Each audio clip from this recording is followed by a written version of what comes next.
ए चंदनी का मम्मी का हो तनी एगो बीड़ी देबू हमार मैदान लगल बा।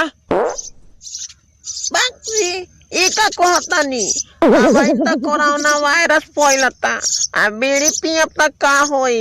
त बीड़ी पिए त तोरा माई के जाई मैदान लगल बा। ए गोरी तो अर उठवा बा तकन मुहवा टूटी नु तबे थे मनाबे। अब इन त मुंह फोरत बाड़ू एगो ऐसन समय आई न कि 1000 रुपया ले देखे में। अच्छा कब रे?